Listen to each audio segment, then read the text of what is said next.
right, another day, another China story. Today we're going to talk about Chinese ultranationalism in the context of a interesting article or post that was put out in China pretty recently by a pretty famous author, relatively famous author in the sort of political, geopolitical world of China. It's a guy named Wong Xiaodong who is a big Chinese ultranationalist. He's like a real standard bearer of Chinese nationalism. And he's famous-ish for writing a book called Unhappy China in 2009. The full name of this book is actually Unhappy China, The Great Time, Grand Visions, and Our Challenges. Something like that. That's kind of the rough translation. And, this is interesting. One of his co-authors wrote a book in the 90s, helped co-write a book in the 90s called China Can Say No. And this is actually a really interesting book. It's based off of an essay from 1989, a Japanese essay called The Japan That Can Say No.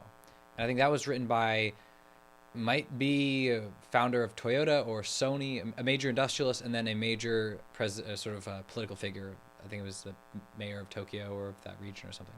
And all these books are basically about nationalism and assertiveness. And for the Chinese books, they're generally about how China needs to stand up for itself, become powerful, and even in this 2009 book, shoot to become a global hegemon. So that is why this is so interesting, right? 2009 was right after the global financial crisis, and the U.S. seemed like it was totally on its back foot. It was, stumbling. It was a total mess. Its financial system almost destroyed the whole global economy. It was a disaster. There were disasters and failures in the Middle East. I mean, this was just going on. And this was part of a major wave of, not even just nationalism in China, but really, it's worth calling it ultranationalism that came around this time as China was really, really growing its economy, or in the numbers were growing. It was growing its economy. And this has kind of become the final functional psychological software program running at scale in China. It is nationalism. This is what works. And this isn't unfamiliar or uncommon. I mean, most countries basically run on nationalism, whether you want to admit that or not. And it's hard to see after 1945 and then especially after 1991. But nationalism is basically a social technology. You can think of it as a social technology that links a specific ethnicity or group to a land, a place, basically a people to a place. And you look around the world, there's Armenians in Armenia, there's Turks in Turkey, there's French people in France, and obviously all the questions of migration, ethnicity, identity change all of this. But the fundamental program kind of really started with the French Revolution in the late 18th century. This is what it was about.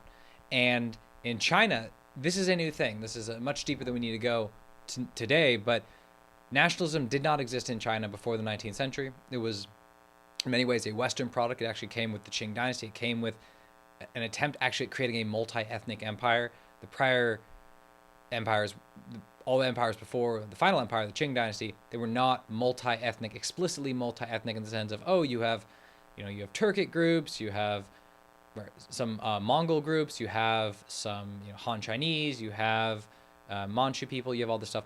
That was a new thing. And it was only in the late 19th, early 20th century that China tried to figure out what on earth to do with nationalism, because China is not a nation in the way that we know it to be. So there's a lot we could talk about this. One really common and useful way to think about it is China has historically been called a civilization.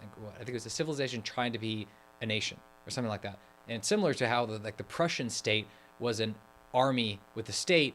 China is more of a civilization trying to scramble, sort of scrounge together a nation and a nation state out of it. And that kind of fits.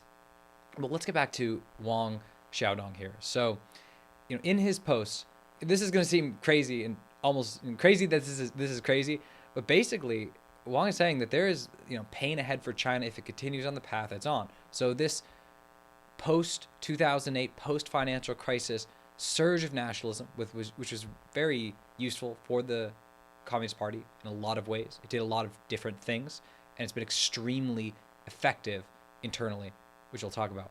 But it also has a lot of problems, and it has a lot of complications. And what Wong is saying is, I think we've pushed this too far. So he says there are serious problems coming for China if it keeps up with this ultra-nationalist bent. And this is basically common sense stuff. So he says things like, the U.S. could forge a global consensus against China, or at least a sufficiently large globalish consensus, which is like a pluralitarian global consensus. You can get a plurality of the world or the world that China cares about to align against it. And this is not, well, first of all, you could look at Huawei, which is struggling, as a recent episode I just did went into. It's really struggling. You should check that one out. But the more obvious example of this would just be the Soviet Union, which the U.S. created a global, alliance and consensus to fight, and it won. So there's a lot of things we could get into about how to create these global alliances. What do they come from? What does it mean to be an ally? Is our word for ally, does that even mean anything anymore? Are we just throwing out these words when maybe a country like France isn't the ally of the United States, or maybe Ukraine isn't the ally of France, or maybe, and on, right? It could just go on. These words have really lost their meaning because they've lost the basic political, strategic, social, and economic background that they've always had. And that's part of the global alliance system that the U.S. built. This is a result of that global alliance system the U.S. built to fight the Soviet Union. It was so strong and so successful that we've just forgotten what all these basic things mean. It's actually a very tough thing for China to deal with. So it grew up the modern China grew up in the last couple of decades in a world where everyone just assumed the global alliance was, a global alliance was possible, that it was normal, that it could be done. And China kind of assumed, I could just kind of walk right up to the, to the top of the pyramid here, and everything would work out exactly the way I thought. That isn't what is going to happen. And in general, this idea of forging a consensus is basically getting countries to gang up against China. China's kind of thought, we could just take the U.S.'s place, but a lot of countries, even countries that hate the United States, probably still prefer it to China for the basic reason that, you prefer the devil the United States, to the devil you don't know, which is China. Just based on that, there's a lot of inertia in this system. And you really have to be offering not something just a little better or a little this or that. You have to be offering something a lot better. It's kind of like a new product in a different marketplace. Like, what do I get? And why would I join China if I get something that's like 2 to 3% better, 1% better, 4? You need like 10 times better. And how do you make a global system that's 10 times better than the one we have? That is a really expensive, at the bare minimum, that is a very expensive problem that China doesn't want to bother solving. Yeah, so Wong goes on. He goes on that China is already in a difficult place, right? Its economy is slowing. There are supply chains are breaking down. COVID keeps slamming various cities in the country. Energy problems are getting out of hand. China's housing market is teetering in a lot of ways. Yet China is defiant and antagonistic towards the United States and other countries, just piling up another problem on top of all of these problems. So that should sound a bit incongruous. Why would you do that if you have all these problems? Right?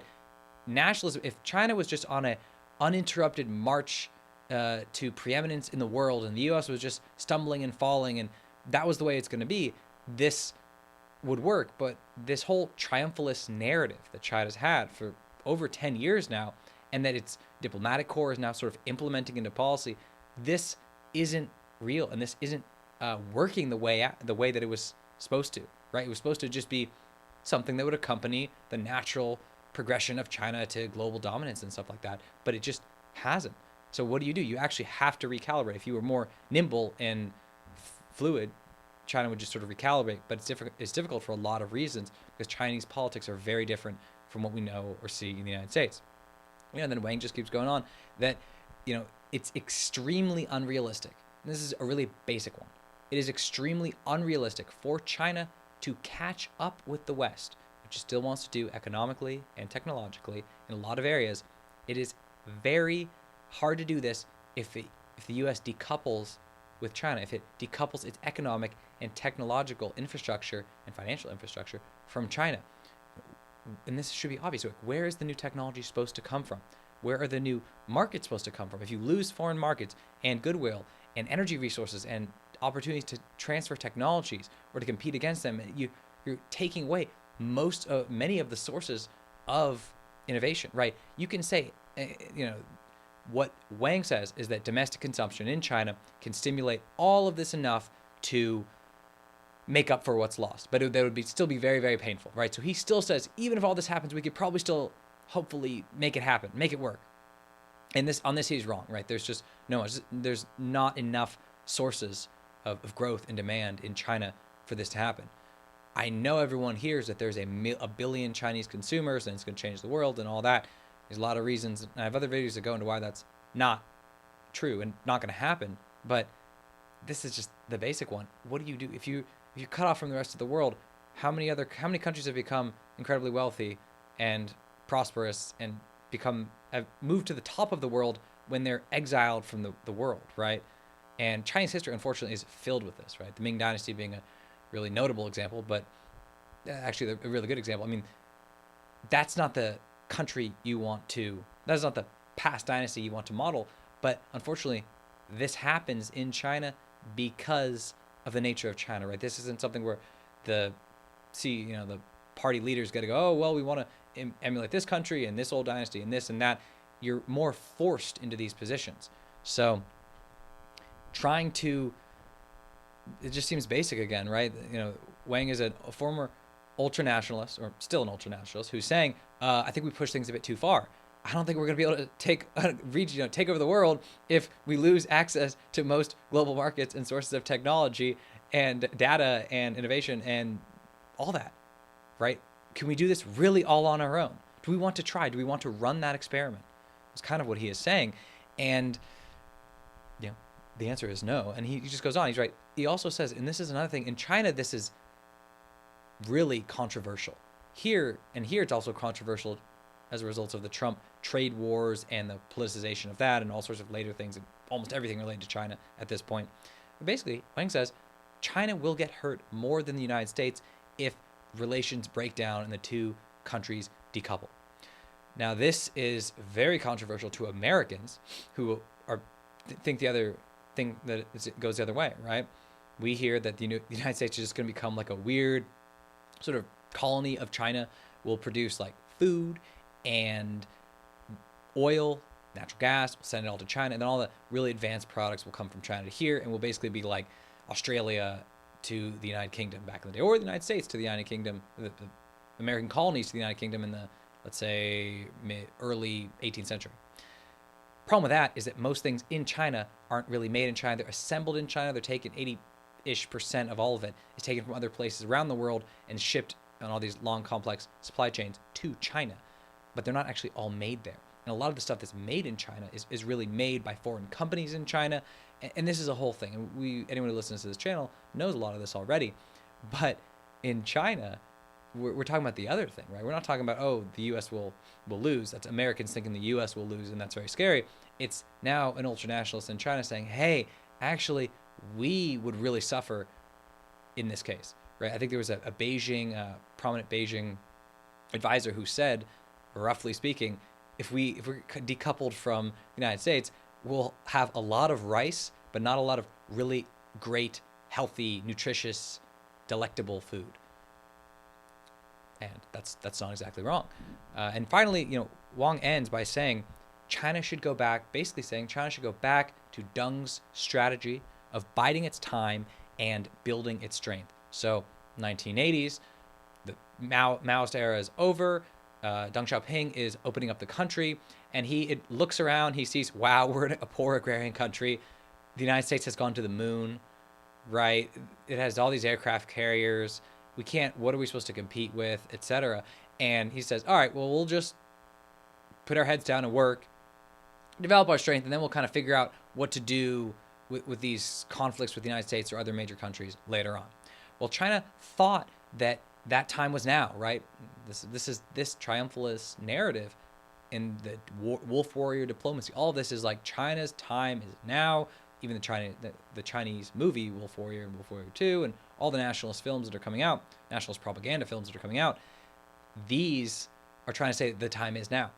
Problem is, we have an ultranationalist here saying, looks like the time might not be now, or maybe the time is now, but the time we don't have enough, or it's not going to work anyway. This may be our best shot, but it still won't work. uh, whichever way you look at it, this is not a good thing for China to have to say. You want to say, oh my God, we're going back to Deng's strategy from 40 years ago. That is not a good sign. And the problem for China is really that that time has passed. Regardless, that time has passed and that ship has sailed. You can't really move back to the get to the last millennium. That's not going to work. And there's been so many shifts in democracies around the world, in industrial patterns around the world, in the basic antagonisms between various countries, in energy systems. All of these things have rapidly shifted. And particularly the politics of various countries are now totally inhospitable to that. China can't suddenly act delicate and nice and friendly. No one's going to believe it. And particularly after the 2016 election in the United States, everyone is pushing on both sides, left and right, to not be seen as weak on China. And I don't think anyone's going to buy it this time. There's been too much damage politically in the American electorate, which is partially reshaping American politics. And there's, among many things, that is doing that. And things are far too volatile, particularly in the United States now, in American politics, for that to even happen. So this author's really just pointing out the obvious in a lot of ways. A lot of things that he's saying are really obvious to people, who've kind of looked at this in a clear-eyed way and aren't terrified of China, aren't overhyping its capabilities, aren't extrapolating based on what if China was basically like the United States? What if it was the United States and 4.5 times the population or whatever? If they actually look at what it is and what it has to deal with, things don't look so rosy.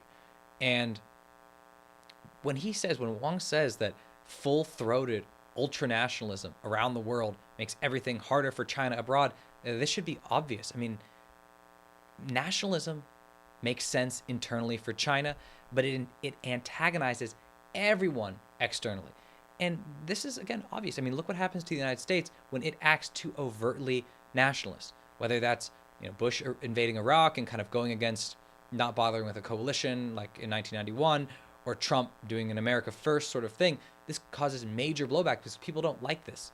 Even if you are top dog in a lot of ways, you still have to act like you're part of the team. You're part of a team, that you're willing to work with a team. You have to be able to do all of that, or at least you did if you were sort of the boomer generation of American leadership, or at least not the geriatric boomer generation of American leadership we have now.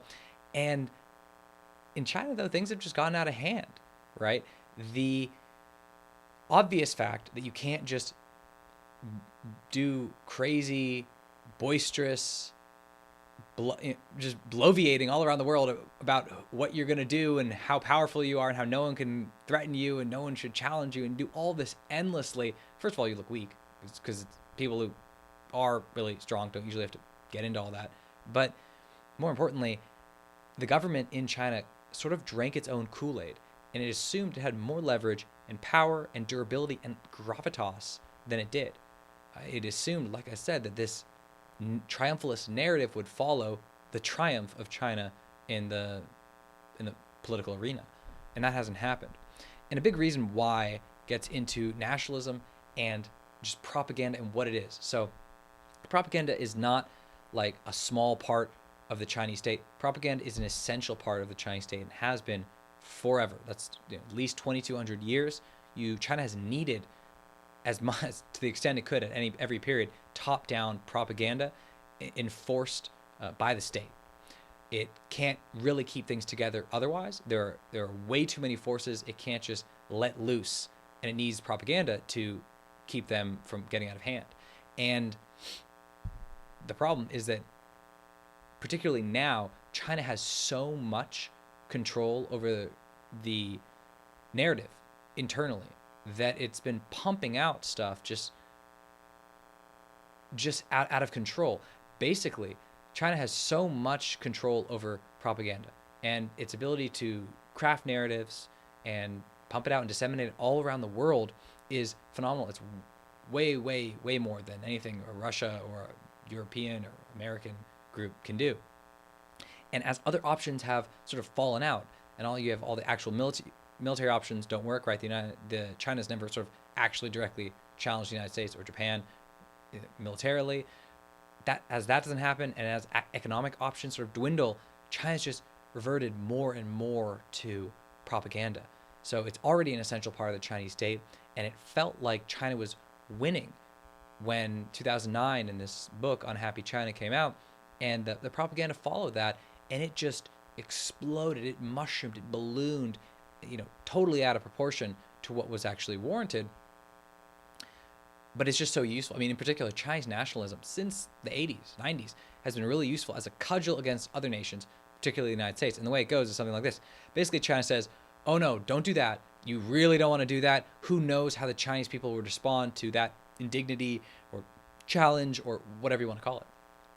And basically, it tries to do that to try and get countries or people or corporations to back off. And the newest version of this are the sort of social media mobs and crowds that get spontaneously formed in China for all sorts of things, and do also form spontaneously. But China doesn't like spontaneous crowds, and spontaneous online crowds are even less desirable. I mean, they're way less desirable. They're more desirable than millions of people taken to the streets and marching through the fields, but they are still one of the last things the party wants. So they're a lot more planned and staged than people probably want to admit. But the problem with this, dude, is that China's just running out of rope with this whole game, right? China still tries to do this. They still try to say, oh my God, you shouldn't do this if the Chinese people won't stand for this, whether it's with Taiwan or for this or for that. China kind of pumped up the nationalism so high that almost anything can be used to say, oh my God, China won't stand for it because China thinks it's the top of the world. And a lot of the Chinese people think they're destined to be top of the world, so they shouldn't stand for anything, any sort of injustice or indignity. But that's, again, not really the way it is. And unfortunately, China runs on investments and exports, and it's tapping out of both. And ultranationalism just can't solve this, right? It helps the Chinese Communist Party keep the country together for as long as possible, but it can't actually solve the major challenges that the party has so far failed to solve, particularly finding something else to run on besides investments and exports and propaganda. That's just not enough. And the really ironic thing here is that China actually had to ban the book, China Can Say No, that book from the 1990s that Wong's, one of his co-authors on Unhappy China from 2009, helped write. That book provoked an extreme backlash, and the extreme nationalism in that book provoked a backlash in Japan and other parts of Asia and in the United States, and China actually had to back down and sort of, I think it pulled the book from stores or whatever it was. And what's ironic is that now we're in the same position as before, but the government's calculus, the Chinese government's calculus, is just different. So back then, it thought it was poor. It still knew it had a lot of growth ahead of it, and it needed to do as much as possible. It needed to focus on the growth, ignore possible potential slights, or ignore things that could incense other partners around the world. And it was willing to do so. Now, China feels like it just doesn't have the same runway. It doesn't have the same economic runway. It doesn't have the same political authority in the same way it does. It doesn't have, the Chinese Communist Party runs on its legitimacy and its competence and its ability to deliver the goods to the Chinese people. But it's kind of delivered the goods it's going to deliver. And so now it has to find something else. And a big reason that the Chinese Communist Party is driving so hard into nationalism is because it has, in many ways, run out of other options.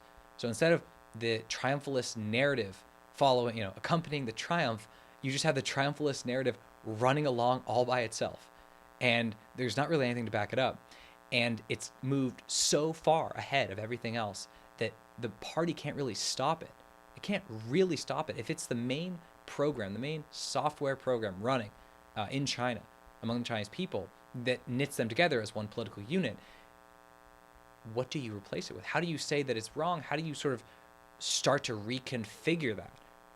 Even this post by Wong, who knows how entirely legitimate it is, but it's partly an indication like, okay, maybe there's some cracks now. Maybe we need to figure out a different way to do this if it's possible. It isn't likely, but that's where the country is now. So in authoritarian countries like China, you often can see governments that will run on sort of ideological fumes long after everything else has sort of broken down. A good example would be, Soviet Union for a long period, Cuba in a lot of ways, Venezuela. All these countries can run on the fumes of whether it's nationalism or communism or some sort of right-wing authoritarian, whatever it is, they'll run on this till the very end, even though things have already broken down. And you just get what we're seeing in China in part is you get a lot more of these fumes when the country is really at a loss for what to do. And that is really the heart of the nationalism problem in China. And it gets to the core of this, which is basically that there are limits to ultranationalism in China. You can't do everything with just your propaganda. And you really have to figure out what to do to accompany it. And the party, Communist Party, the only party in town in China, just doesn't know. But if you want to hear, whether China does figure out what to do, make sure to subscribe to this channel and turn on notifications and don't miss any video. And if you enjoyed this video, like it so more people can see it. And as always, comment or message me if you have any questions. And otherwise, until